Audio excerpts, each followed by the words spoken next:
Simply curtain that rises to the stage. Silly games of second guessing. I just forget the lessons that I couldn't learn. Because one street over there's a life I could have known that would have kept me from the one I have today.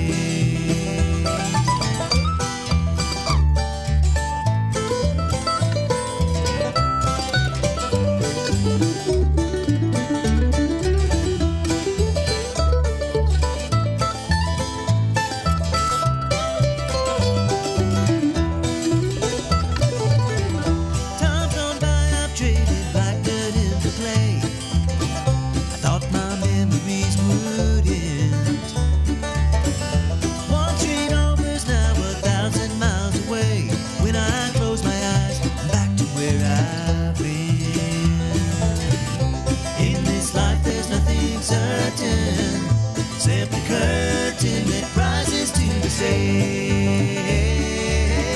Silly games of second guessing. I just forget the lessons that I couldn't learn. Because one street over there's a life I could have known that would have kept me from the one I had today. Good morning, Bill and I just talking about hating to interrupt the Ridge Top Rambler. Sings in one street over right here in Robinson Town. This is one street over on 1100 SGI. Welcome to it. I'm Utah Malone. Bill Jones is joining me this morning. Oh my goodness, it's been a minute since we talked. Back before I went to Mexico. You know. Well, yeah. You went on a mission trip. You're running all over the world. I'm sitting here watching Oprah. No. It's so funny because Bill is my call that I go, I messed up on my schedule, Bill. Can you come on in here? And he's always so kind and gracious to do that. And so we appreciate it. We got Laci Beu coming in from Willow Oak. Will join us at 7:30. And, as I'm trying to kind of get back into just the normal schedule of things and just kind of get my bearings on Mondays and, what is it the second week of the month? I'm just still kind of scattered, a hot mess. Have you kind of been that way ever since you had your surgery? Yeah, it's different. I don't know why. It's I don't know what that surgery does, but I'm different. Well, people forget, Bill and I both had knee replacement this summer. Now, I've had both of mine done. I just got my second one done 2 weeks ago today. And so I've got it behind me. Praise the Lord. I'm so glad because I was dreading it. And you've had a hip, too. I've had both of my hips done. Oh, yeah, that's right. Both and people go, you're only 61 years when old. you die, if you get cremated, you don't have to have two urns, one for metal, one for flesh. We've had that conversation because that's my plan, to be cremated. But what I did is I'm a big girl and I was a runner for years. And they warned me that I was just destroying my joints. And, well, they're right. And so that's why I had to have them. And my husband's the same way. He's had, all kinds of joint replacements, same thing. We just are big people and we liked athletics. We did a lot of athletic stuff. Well, I've seen a lot of little people have knee replacements too. Yeah, but usually a little bit older. I mean, we well, a little bit too early. Oh, it's sort of young for that. But nonetheless, you're doing great from yours. Oh, yeah. Yeah, so, and I'm doing great from mine. Everybody's a little different, I notice. I talk to a lot of people who have it done, and everybody's a little different. But it's an experience. A knee operation is probably the worst joint operation you can have. I thought shoulder would be, but shoulder's nothing compared to a knee. And I'm hoping I can put that off for a long time. But nonetheless, welcome to it. Good morning. And I gave Bill a little Jesus this morning. This is the funniest thing. I put it on my dashboard of my car. One of my sweet friends, she shook my hand. She goes, "Here, you need a little Jesus in your life." And I don't know if I should say where this happened because it may be there. I don't know. Anyway, they did it in their church, and her husband's keeping one in his pocket. I thought that was the cutest idea. And I got these. You can get these on bulk order on Amazon. And I tied this into a lesson for Celebrate Recovery last Wednesday night, and I was telling them about these little Jesuses. So all my people at CR are going to get a little Jesus to put in their pocket because I thought it was just the cutest idea. But anyway, I do. I think it's just awesome. So if you see me and you just let me know if you want a little Jesus. I've got them. I got a bunches of them, but I think it's just sweet. It's just, well, now, can you imagine if you're, there's somebody they're checking you out And you can just tell they need a little something. Say, I got a little something for you. I got a little Jesus for you. Want me to pray for you? It helps open a door. That's why I got them. Is because I thought, my goodness, anything we can do to help open the door to sharing the word of Christ with people, yeah. So if these little Jesus figurines will plant a seed of faith and help people, discover the gospel, and I think that's cool. But anyway, at my age, I've got a big library over the years. Yeah. So I'm gathering stuff, putting it in boxes to give away, to throw away, to yard sale, to people I know that could probably use this type thing. And some of them are rather expensive books. And I think, I've got a minor fortune in these books. And I'm still going through them. And so I put some back, and then I lay them out to read again. Yeah. And then I put some back, and my wife laughs at me because you pull them off the shelf and then you're putting them back. Well, I forgot about it. I want to read this again. Yeah, you're like, okay. But it's amazing your life. You can look at your life through the bookshelf of where you've been, from beginning to end. Not the end, but from the beginning, and all the stuff you've read. And some of the things I think, I wouldn't want to die and leave that and somebody know I read that. But I read, odd stuff just to see what's going on. And I thought, I got to hide that one or throw it away or something. Well, sometimes you read things that are not in the that you would normally read because you want to know what the other folks are thinking. Right. You want to see the other side. That's me. I want to know both sides of the story. Yeah. See, and I have an extensive library now because I have my father's.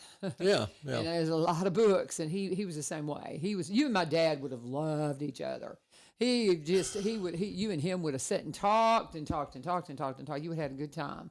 But Bill is here, and as soon as he sat down, he goes, I'm going to share a couple of things with you that I've experienced. So go for it. Well, what are you telling me? I'm getting older. I'm 80. Yeah. And I find myself sitting at home more. And that's not good. No. I don't want to watch TV all day long. Yeah. But I know a lot of other people are doing the same thing, my age or older. So we get up and we try to think of things to do. And, of course, we get in the habit of sitting there, no, we don't want to go do it. That's too hot today. It's too cold. But anyway, we got out and went to Mount Sharon fish fry Saturday. And I thought, Mount Sharon's a little old church, out here. Won't be many there. It starts at 4:30. Let's wait till about 5 so it'll be somebody there. My goodness, they had 400 people. Oh, wow. They had golf carts because I'm thinking my knee is still a little sore. I was going to have to walk a long distance. Here comes this guy in a golf cart. Well, as we were riding along, he's telling me about him. He's not from here. And he's the only man with that last name in the United States. I thought, this is interesting. I hated to get to the end of the travel because he was a very interesting guy. Why he came here. Then I go in there and I see a lot of people I know and a lot of people I didn't know. So I sit down at a table with Dr. Kumar and we start talking to people around us. And I'm telling them who Dr. Kumar is and what I think of. These people are not from around here. And I'm thinking, I asked this couple, I said, they're real nice. I said, why did you come here? Springfield's a little town. Well, politics. Getting away from a certain type of politics they didn't like. And they said, I said, how'd you pick this? And she said, well, we got a real estate person. We drove around Clarksville, west side, east side Clarksville. We didn't like it. And so I told the real estate agent, said, when I see it, I'll know it. Oh, wow.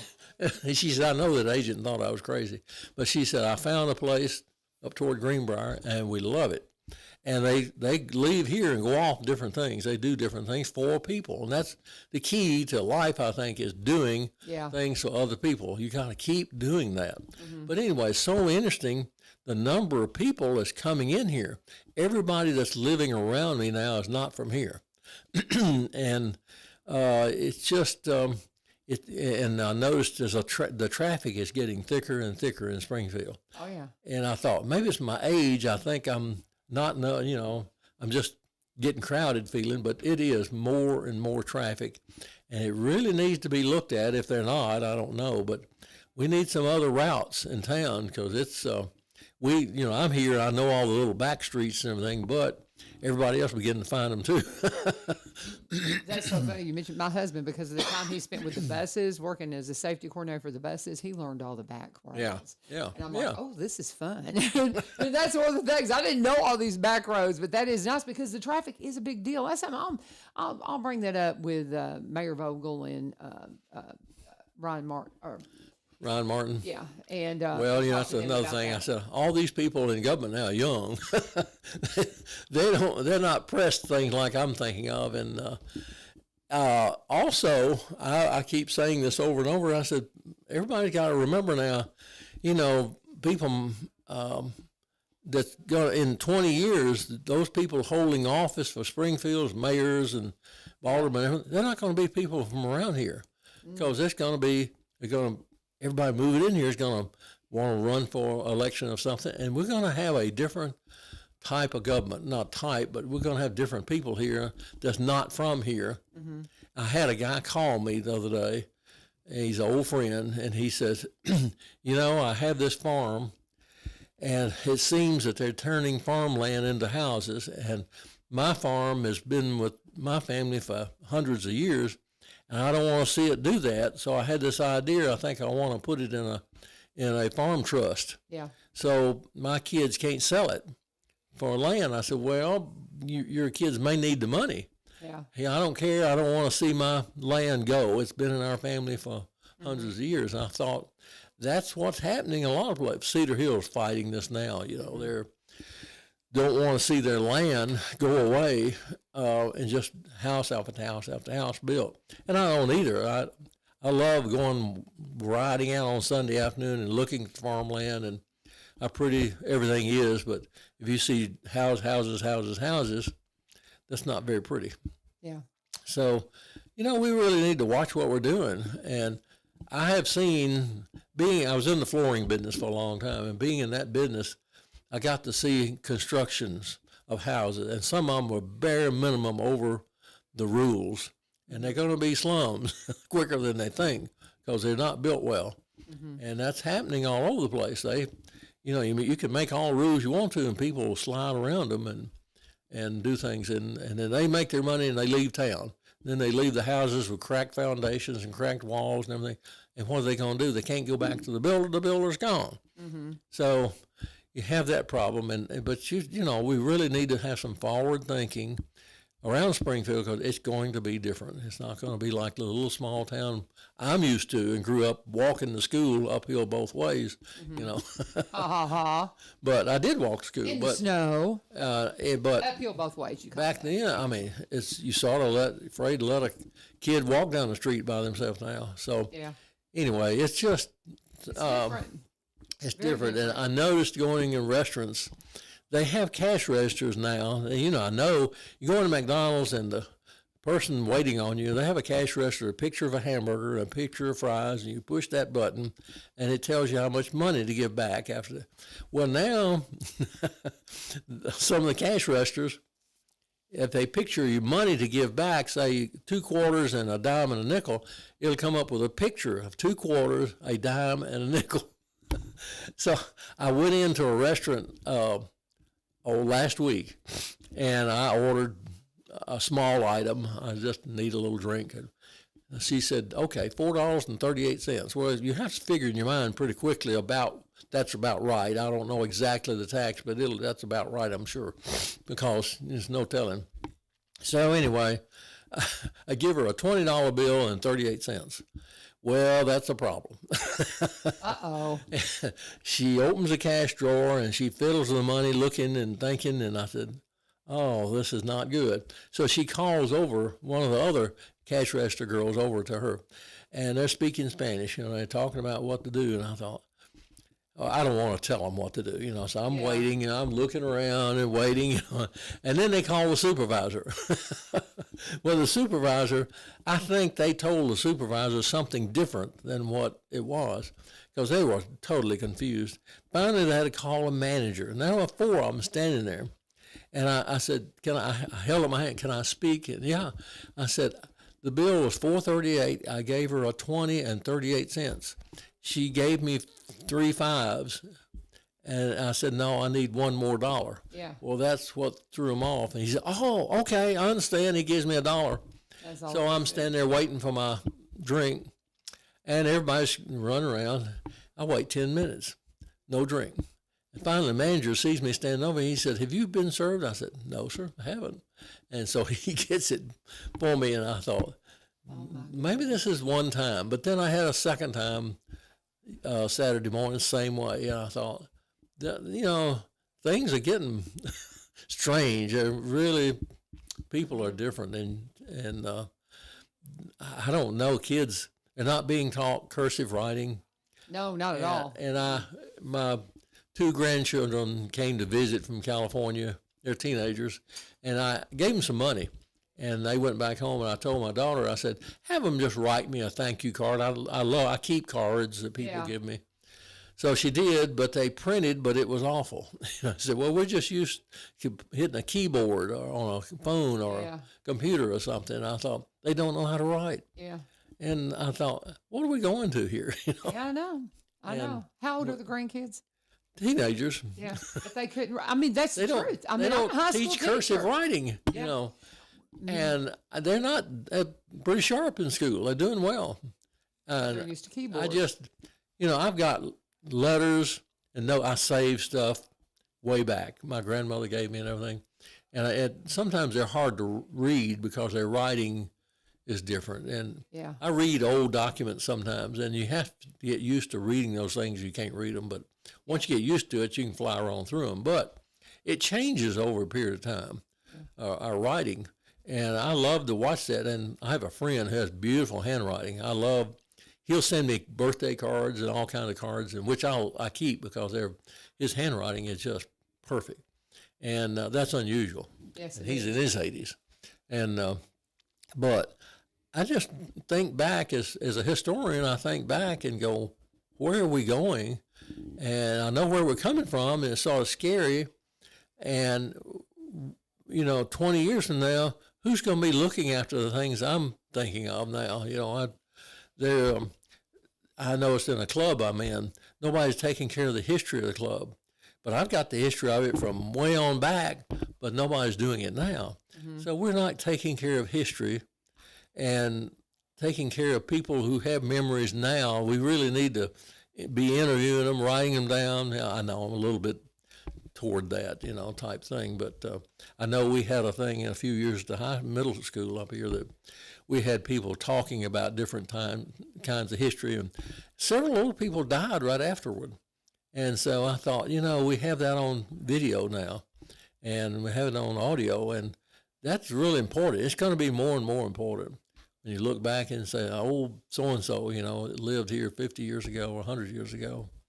And that's, when I was young, that wasn't important, but now it is. And I want to see why we got to where we are today. And we can look back and see that and see how war affected us, how the economy affected Springfield. And, believe it or not, Springfield did really well during the Depression.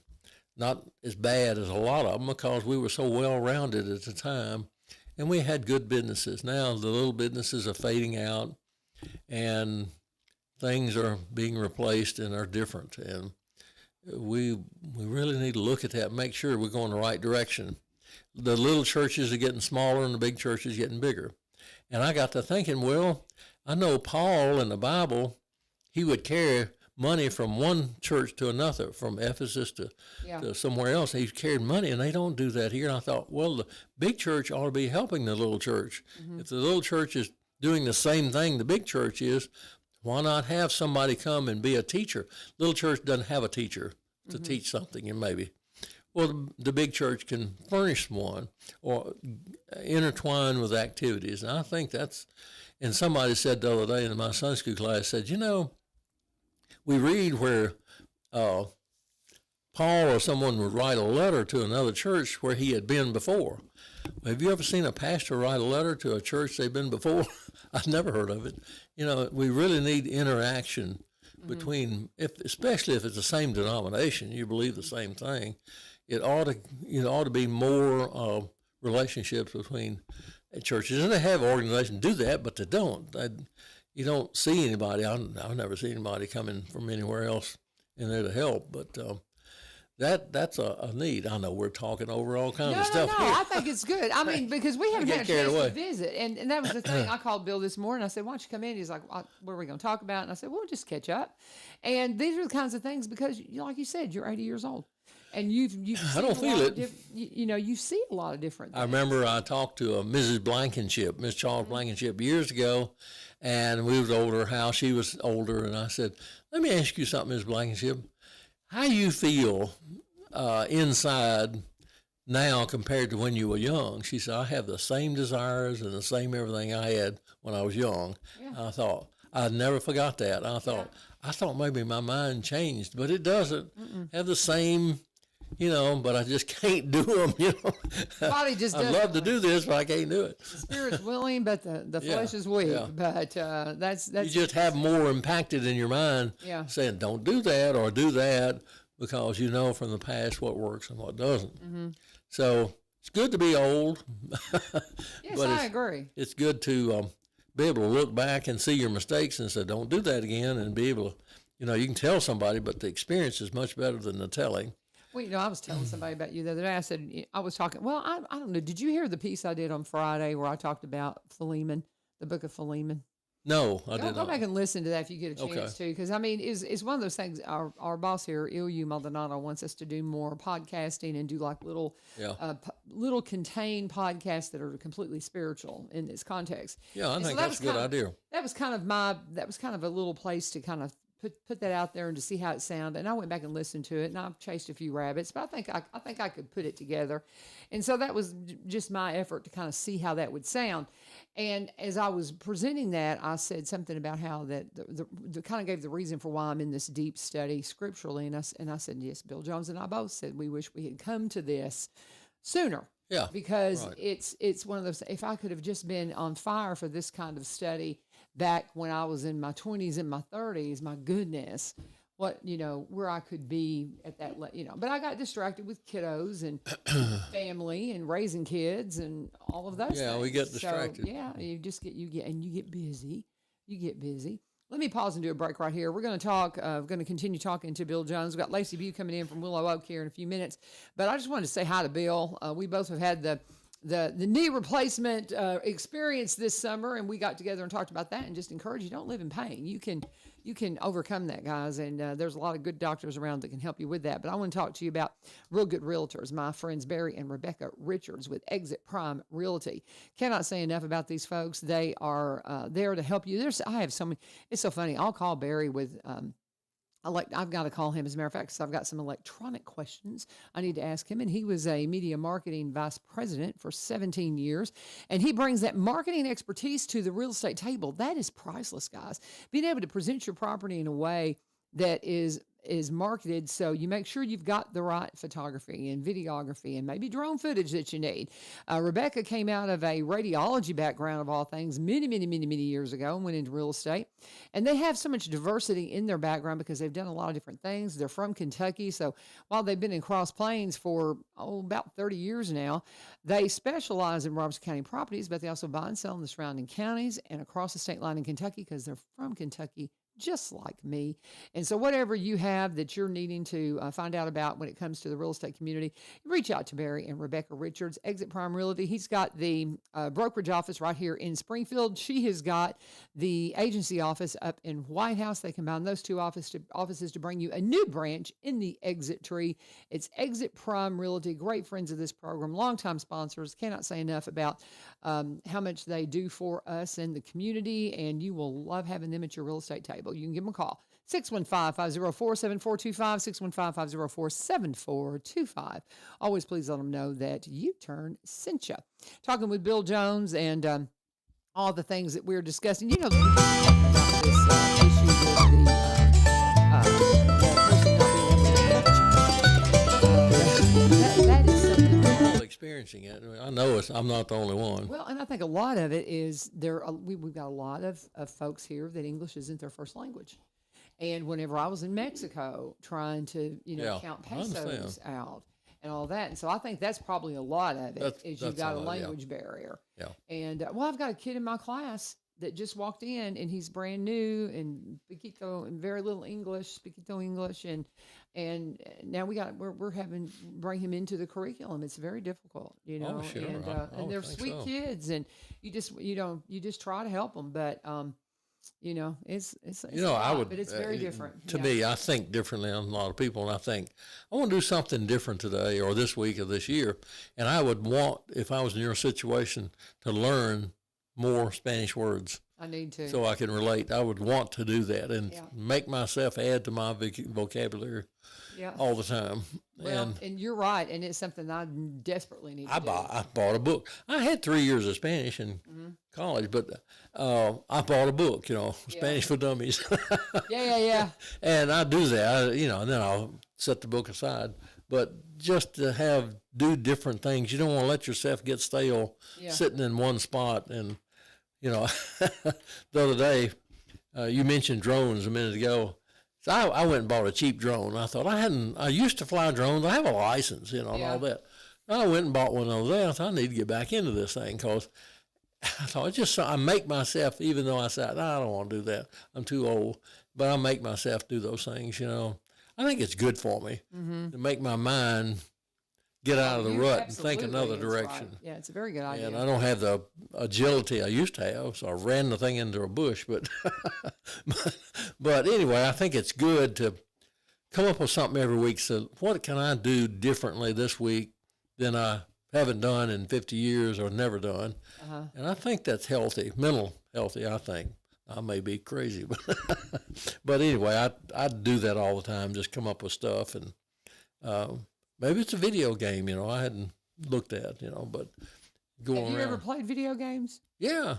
See, I've never played a video game. I had a little. It's very addictive. I've never played one, and I mean maybe just a little bit with the kids, and they still. Say, I went and bought one of these things. You put the goggles on, you know, and you got the. Yeah. Oh, that's an experience. Yeah, so I've never. You need to have somebody with you when you do that. I'll tell you, my son, that the one that builds drones and all that, works down at Huntsville, Alabama, that does all all those things. He has one of those things that you put on your face and you fly a drone. Yeah. Oh, that's crazy. And he got it out over the. They have them now. When you can put them on. If you look left, the drone goes left. Yeah, it's crazy. You know, I said left, or I got my left or right mixed up. But it's unbelievable the stuff out there. Yeah, it's wild. You can spend a lot of money on it too. You don't want to do that, but you got to sort of try to keep up. So you know sort of what you're talking about. Yeah. If you're going to vote for somebody or something, you know, keep things current a little bit with you when you get older. But, well, that's one thing. And you know, as you sat down, you said, I want to share a couple of things. You're talking about when you are older, some of the things that you need to be focusing on. And that's what you were saying, is just that we need to work to do some new things and make yourself get out. Don't let yourself get stale. Yeah, because you Really just important. retired, really. Yeah, You didn't really retire from your business until what, a year ago, 2 years ago? Yeah, about a year and a half ago. About a year and a half ago. Yeah, that's pretty good, because and so now you're finding yourself in that retirement time, that having that motivation to get out and do some things. So you've got to be intentional. I think that's one of the things. My neighbor came over yesterday. He said, "Can I help you with anything?" I said, "I want to do it myself. I'm slower at it, but." No, I appreciate the offer, but no, I want to do it. Yeah. Even though I have to do it a different way sometimes. Yeah, but that's one of the key things is, you know, and a lot of people ask my husband and I about, you know, we're teaching, and I'm 61, he's 60, and how long will we do this? And I've made it very clear, I'll do it just as long as the good Lord lets me, and I think I'm bringing something beneficial to the kids. That's how long I'll do it, because I need the structure in my life. That's one of the things. While I was off, I don't know, you may have had the same experience, but while I was off, you know, convalescing through my surgeries and stuff, I about went stir crazy. Because I just about went stir crazy. Yeah, well, you get out of your normal routine. So I just, you know, having a schedule is huge. And even if you're in retirement, if you've retired and you're older, if you don't set some kind of a schedule of things that you're going to do and motivation to get up out of the bed, you're going to find yourself doing little or nothing. Gotta keep learning. Gotta keep learning. Gotta keep going. But Something's going on with Willow Oak. Okay. Okay. I just got word from Laci. I was wondering where Laci is. Do you want to hang on? Yeah. And just keep with us this morning because We'll hang Laci, she's got a little bitty one, and so we were going to talk with Laci Beu from Willow Oak, and she had dropped her little one off at daycare, and they say, he's got a fever, come back and get him. So she's got to go pick up her little one and bring him home. So I was talking to a lady yesterday who has she has an 18-month-old, and just barely 18. She's taking her to her first gymnastics class. I bet that was fun to watch. This 18-month-old to a gymnastics class. 18. I'm sure they're teaching them how to roll over or do a funny. Head over heel type thing. I bet that's a lot of fun to watch. I cannot imagine. That is The just first too year, funny. she's going to school now. She's babbling a little bit and closer to 2. And she's beginning, she can say bye and mama and dad, and all that kind of thing. And she's going to school. She thinks, I'm going to school. Yeah, going to preschool. And having gymnastics. And I thought, boy, what is, you sure is different than what you want. Yeah. We never had gymnastics. Well, isn't that funny? Because, watching the Olympics, that was another question I asked you. Did you watch the Olympics? And I didn't watch much of it. I watched a little bit. But I didn't spend I don't see how they're capable of doing what they're doing. It's fascinating. It is. It really is. And the pressure it's on them. Oh, yeah. Good night. Well, Simone, the one that's so good with gymnastics, I love watching her. She's amazing. And she pulled out of the competition because of her mental health. Yeah, I respect that a lot. I do too. And she's I mean, very look at her smart. now. Very smart. The most decorated gymnast of all time. Yeah. That's incredible. So they finished up with the Olympics yesterday, and I watched some of it. I didn't watch a ton of it, but I've always been fascinated, and I've always been kind of intrigued with the swimmers because I think if I had been, I'm a really strong swimmer. I'm not as much as I used to be, but I was when I was younger, and I wish I had known that I could go and compete in swimming. Because, I mean, that's something you talk about the things we didn't have. We didn't have gymnastic competitions. We didn't have the ability to even, where I grew up, and this area is a lot like it. When you went to high school, if you wanted to play sports, there was baseball and softball and basketball, and that was it. We didn't even have a football team. And so if girls wanted to play sports, you could do softball. And I don't even know that we had an organized softball team with our high school. I think we had baseball because my friends that played softball, they played, I think, kind of in city leagues, and we had a women's basketball team, but there just wasn't a lot of sports stuff. And I remember hearing people talking about playing golf. I didn't have a clue what they were talking about. I had a thought on that. I was watching the guy fastest man in the world now, and I thought the guy behind him was that far away, Just a fraction. You don't know his name. He's never mentioned. Yeah. And yet, he's that far behind the fastest man. He may be that far ahead of the other guy if he did it today. But I'm thinking, what minute things matter to make us remember one guy and not the other one. Isn't that fascinating? You don't remember the bronze winners of anything, and it's sort of interesting how they do that, how we react to it, It is amazing, though, to watch those athletes. And I heard one person observing Simone whenever she was doing her flips. He goes, I thought she was just going to fly to the moon because she went up so high and all that. Yeah. It was cool to watch. I thought, what have they got in their feet? Springs? Yeah. It's pretty cool. How do they do that? It is. They're all real small people. Yeah. They all that win those things are very small. When it comes to the gymnastic side of it. Muscular. Sure. Yeah. Of course, in basketball, I think we took gold again. The Americans did because I think they had basketball this time. I don't know. I lose track of it, and I'm not very good at just sitting and watching. So, but that's okay. But we're talking with Bill Jones. We had planned on talking with Laci Beu with Willow Oak. She was planning on coming in, and she had a sick youngin'. It happens. So, Laci, we'll get you rescheduled, and we will absolutely enjoy talking to you later on down the road. But Willow Oaks is something we never had up until the last several years ago it started, but that's very unusual to have something like that in our town. I wonder how long I Willow think Oaks so. been around. It's about 20. Because I know I've been in the county. It's a great program. Yeah, I've been in the county for 30 plus years, and first time I heard of Willow Oak, I was hosting an event for Penny Callis for, because she's done these benefits to raise money for cancer, and Martha Song and all of those kinds of things. And she did a fashion show. And the first time I remember hearing about Willow Oak was at one of those fashion shows. And she's been doing those for a while. And now they do the Seeds of Hope tour that they do, where they do tours of homes and gardens and things like that to raise money. They don't do the fashion show anymore. But it was at one of those shows that I first heard about Willow Oak. And it's a wonderful program. And I talk to my kids. I've got a lot of kids that are interested in the arts at the school. And so I love talking to them and kind of pointing them to that direction too. It's so funny. I remember they were, Musetta. She was at Musetta. Yeah, she was. Her name escaped me for a second, but we were at the play for Gypsy Rose that they did at the middle school. Did you make it to that play? No, Okay. I can't go anymore. I can't hear well. Well, you have to sit down front. You have to sit down front. Yeah, if that's you what want to I've be able to heard. hear if you want to be able to really pick out what they're saying, you really have to sit down front. But it was a fabulous show. They did a wonderful job. And Tyler, one of our students that's just a fabulous performer, Musetta, she was there the same night I was there, and she was up talking to him. I need you to get involved in Willow. She wants to, get him involved. And I told her, I said, well, I'll make sure he knows all about it. Now he's a senior, and he's got a lot of things on his time because he's in band, he's in theater, he does all these things at school.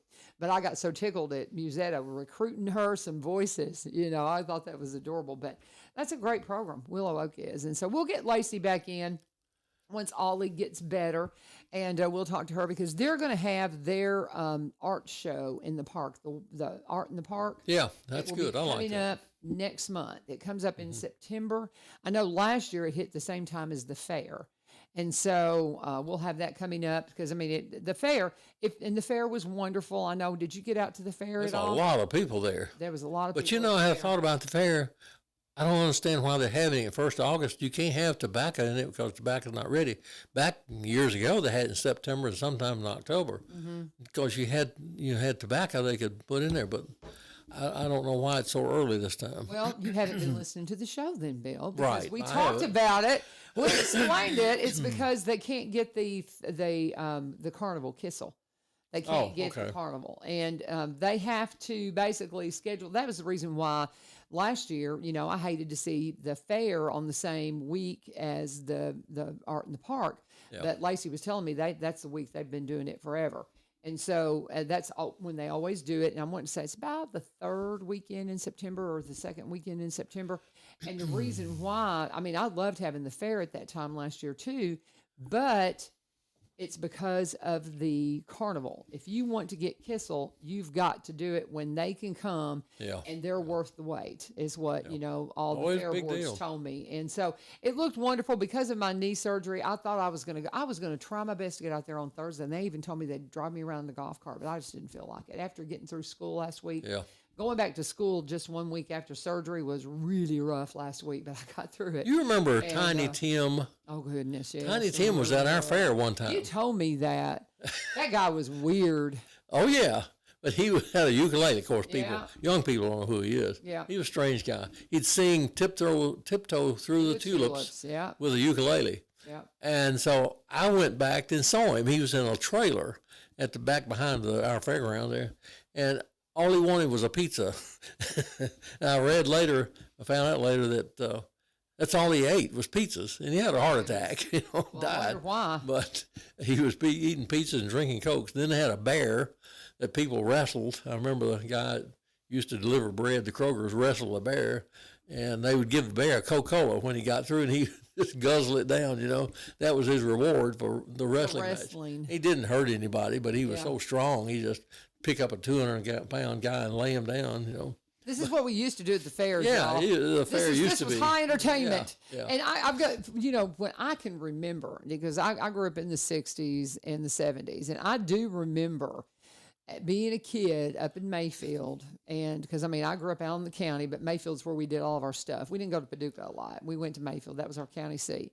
And so I can remember being at the plaza there in Mayfield, and there being some kind of a circus type trailer there, and you could pay money and go in and see all kinds of unusual, kind of like the Ripley's Believe It or Not thing. Yeah. And I can't remember specifically what we were going to see, but I remember that. I remember those days. A woman that had a beard. Yeah, stuff like that. You go stare at her. And so I do have little vague memories of that, but that's kind of stuff now we don't do. No. Because it's exploiting people with problems, and it's so exploitative. And but that used to be what people would pay to go see at the fair and the circuses and all those kinds of things. And I do have some vague memories of it. In the 1800s, when we had fairs, they had them out on the south part of town, and of course, they didn't have any electricity then, and they would have booths showing honey or wagons, or I had one with Woodard whiskey in them. But anyway, this guy had an idea. He came out of Nashville on the train. Of course, people came down on the train here with a balloon, a hot air balloon. So he was going to demonstrate it at the fair. So they gave him a little area over there to demonstrate it, and he had a basket in it, and he'd blow the balloon up with a fire, hot air, and he tried to get people to go up in the balloon, and he'd charge them a quarter or something, So they set him right up next to the Woodard whiskey display. So nobody would go up in the balloon. Well, this guy was over there taste testing the whiskey over and over again. He was feeling a little tipsy. He decided, I'll get in the basket. So they put him in the basket, and they had a tethered rope, so the balloon couldn't just fly away, about 100 feet or so. And so he goes up in the air, and he's waving at everybody. And then this wind, it comes along, the basket gets up about even the top of the trees, and this wind comes along and blows the balloon into the trees. And the basket tips over, he falls out, falls to the ground, hitting all the branches as he goes down. By the time he gets to the ground, he's knocked out. So they run over there and said, what do we do? And they said, go get some whiskey. That'll revive. So they go get whiskey and put it on in his mouth, and he woke up then, and said, well, I thought that's what they did back then. It sounded like an old movie or something. But it does. And I mean, and this is the kind of thing, could we look that up and they didn't have cars. They didn't have no engines, no steam engines they had. But back then, you can imagine what a fair would be. It's about clothing, about the crops that's coming in, and all kinds of stuff like that. Singing, there's a lot of singing going on. Could we find that kind of stuff in the archives and the old newspaper archives? Because you'd think that'd be something to be written. I don't remember where I found. Where did you find that story? I don't know. I got stuff. I don't remember where I got it, but probably. I read old newspapers. I do that. Yeah. There's so many funny things that happen in the old days like that. It's just. Well, I love the motorcycle story. The motorcycle story that you told that time. What was that? Well, somebody got in a motorcycle and they couldn't stop it. Oh yeah, that was tell that story. That was Will. What's his name? Mr. Will. Can't think of his last name. He had a store on the north side of the square of the courthouse, and he called it a racket store. A racket store had a little bit of everything. I don't know where they got that name, but. That was known. People known of having racket stores, right? Sort of like an Ace Hardware. Okay, just and like so hardware. This Mr. Will, what's his last name? He and his wife ran this racket store. I got a picture of him in the store, and he was sort of I know a girl that graduated high school with me was it was her great grandfather. But anyway, he was he was a creative type guy. So he had this idea around town. Town wasn't very big, and most of the time people walked to town because Oak Street and Walnut Street was probably pretty far out of town, and people walked to town. So he had this idea. He said, people would buy from me if I could get a motorcycle, which motorcycle is just coming up on the scene. This is early 1900s. So it was a gimmick. Yeah. He said they get bicycles with baskets on them. And some of them were doing that. They were putting groceries in baskets and delivering them to somebody around on Cheatham Street. And so anyway, he said, I'll get a motorcycle. And I'll put a little basket on it. I can zip down to Walnut Street. Be faster delivery. And it'll be, right? People will talk about me. Right. So back then, there were no filling stations. Mm-hmm. So he had to order his gas from the drugstore. So he ordered from Shannon Drugs and got him a gallon of gas. So he got that in. He ordered a motorcycle, and it came in a box, and he had to put it together. So he puts it together, and he gets it all together by Saturday morning. And everybody came to town on Saturday morning back then. They didn't have anything else to do. People walk up and down the streets and hello, howdy, how are you doing, all day long. Didn't have restaurants. They bring their lunch type thing. So anyway, the town square was gravel then. It was not paved. And so Mr. Will got his motorcycle out. And of course, everybody in town had to come look at it. They'd never seen one. And of course, that attracted him too. They all came in his racket store. Well, he had a good thing going here. So he gets the motorcycle out, puts the gas in it, and the instructions said how to crank it. You had to crank it with his foot, no electric start.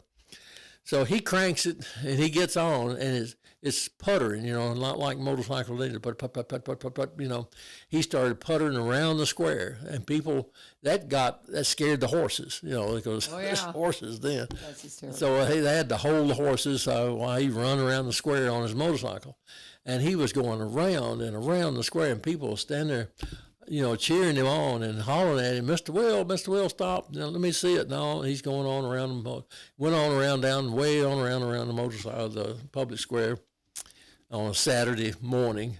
And finally, there were people calling him, Will, stop so we can see it. And he just kept on going. So his wife, when he came around and one time, his wife said, Will, stop. Everybody wants to see it. He said, I don't know how to stop it. He had to run out of the gas. Oh, my gosh. The gas for it was stop on him. Oh, my gosh. That's the way people were back then. That's hysterical. And a racket store. You learn what a racket store is. You learn about motorcycles. You learn, when you tell an old story like that, you learn about people.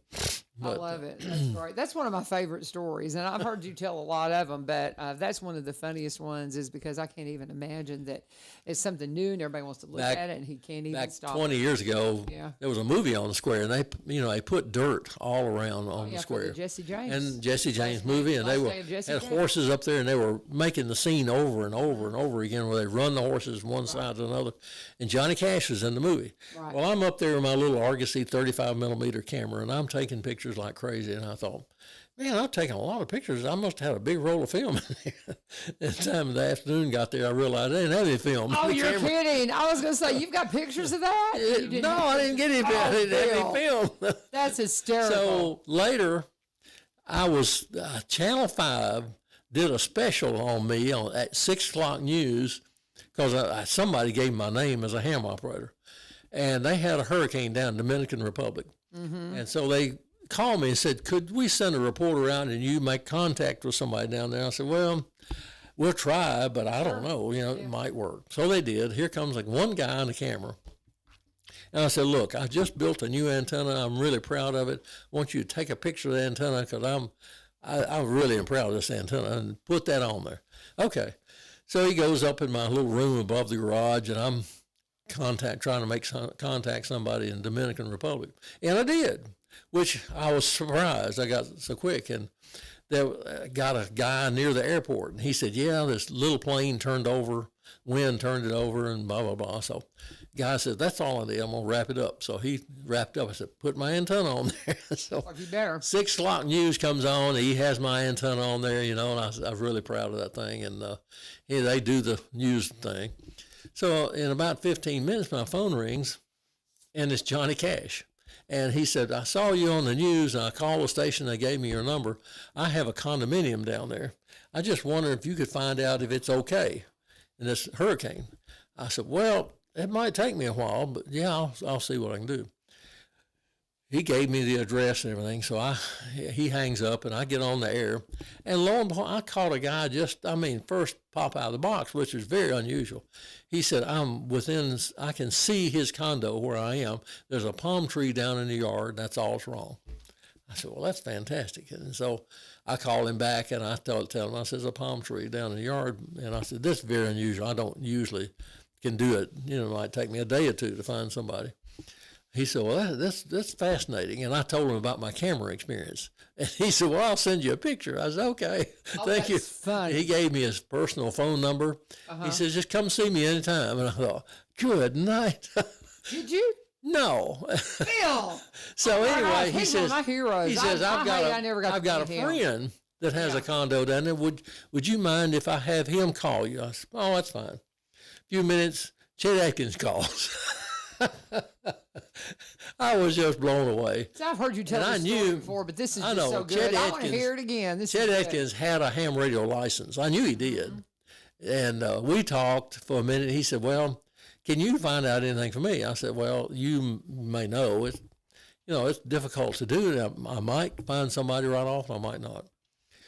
Conditions might not be favorable. So anyway, it took me about an hour and a half to find his, and I called him back and told him there's nothing wrong. And I said, let me ask you something. I said, he said to me, he says, this is amazing you can do this. He said, I have a ham license. I said, I know you do. He said, but I can't do this. I said, well, I played the guitar through college, but I can't play like you. He laughed, and I said, it just depends on how much you spend your time on it. And he said, oh, yeah. I said, well, come see me sometime. He's like that. And I said, well, okay. So then, about a year later, there's a guy here that sold sporting goods equipment, and he traveled around. And he called me. He said, I just got off the plane in Nashville. And he said, when we were coming in, I was sitting next to Chet Atkins. And see, we got to talking. And I told him, I said, Mr. Atkins, you probably don't know. He asked him where he's from. He said, little town of Springfield. You don't know anything about it probably. He said, oh, yeah, do you know Bill Jones? Oh, my gosh. That's hysterical. He was blown away, and I was too. And I thought he'd even remember the name. Hysterical. It's just amazing the things that can happen like that. And that's cool, Bill. Yeah, I love the story. That is the best true story. True story. That is the best story. Yeah. I remember the first time you told me that, because Johnny Cash is one of my heroes. Yeah.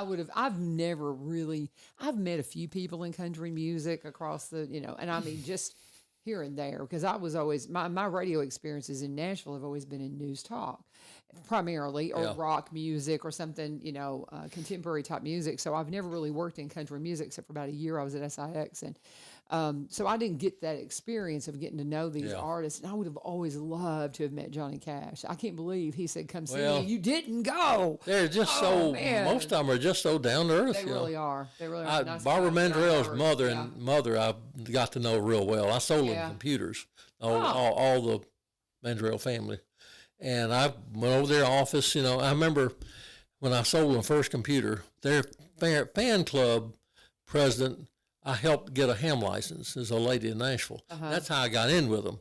So when I sold them the first computer, I went over there to Music Row, their office, set them up, and they wanted to have a accounting software, which I set that up for them. And she said, now, what if I don't like this? I said, I'll tell you what I'll do.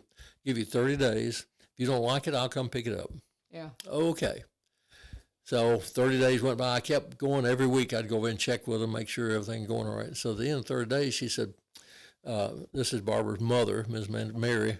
She said, I don't think I want it. I said, okay, fine. I'll be over Thursday and pick it up.